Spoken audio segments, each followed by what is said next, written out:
This program is brought to you by Link TV for educational and non-commercial use only.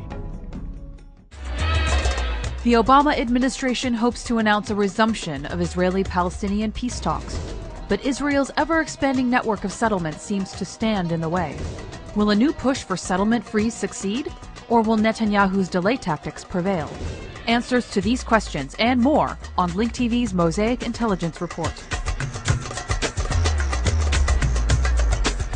UN resolutions, the Oslo Agreement, and negotiations over Israeli withdrawal from Palestinian territories occupied in 1967 have all been replaced by buzzwords such as settlement freeze and confidence-building measures.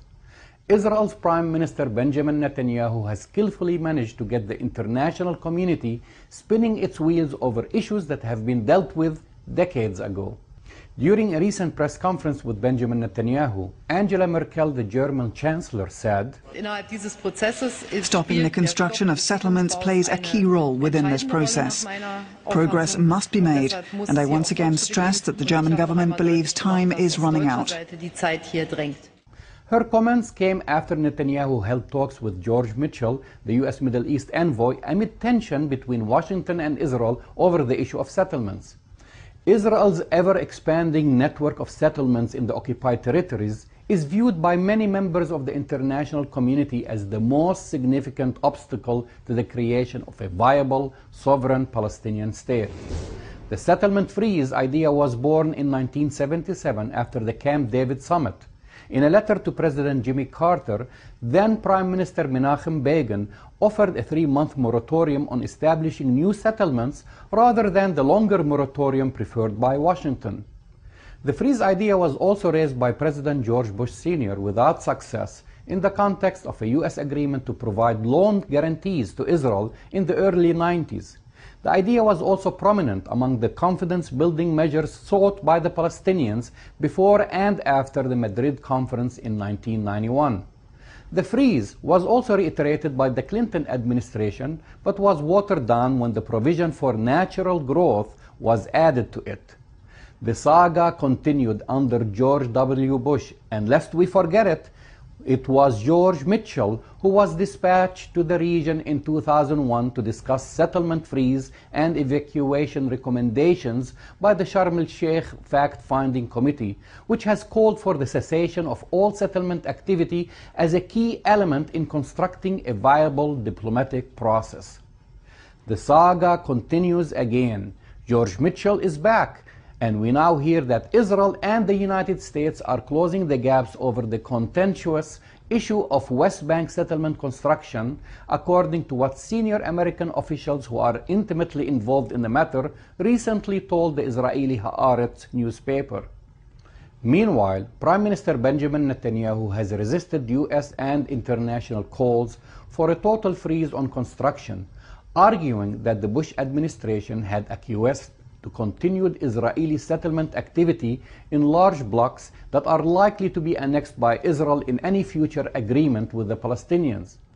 Mr. Netanyahu has also been peddling half-baked truths about the status of Jewish settlements and the squeezing of Palestinian Jerusalemites. A unified Jerusalem is the capital of the Jewish people and the State of Israel, and our sovereignty over it will not be shaken. This means that the citizens of Jerusalem can buy apartments anywhere in the city. This has been and will continue to be Israel's policy. During the last several years, hundreds of apartments have been bought or rented out to Arabs in West Jerusalem, and we have not intervened in that. What Mr. Netanyahu failed to mention is the fact that almost all land inside Israel's 1948 borders, including West Jerusalem, has been registered as state land managed by a body known as Israel Lands Authority, which does not sell to Palestinians, especially residents of East Jerusalem who do not hold Israeli citizenship. But then again, Mr. Netanyahu continues his delay tactics following in the footsteps of his mentor, the former Prime Minister Yitzhak Shamir, who shortly after the Madrid conference admitted that he had intended to play delaying tactics at the negotiating table for 10 years while accelerating settlement building and accomplishing facts on the ground. thus creating an irreversible situation that even the peace process would not overcome. His words cannot be more true today. Are we in for another round of 10-year delay tactics, talking about settlement freeze? I'm Jamal Dejani for the Mosaic Intelligence Report. To learn more about this program or to share your thoughts, visit us at linktv.org/MIR. You can also follow my updates on Twitter.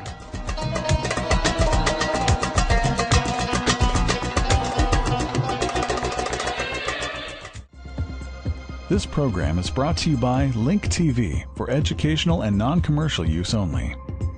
Link TV is the only U.S. network dedicated to global and national news, uncompromising documentaries, and diverse cultural programs which connect you to the world.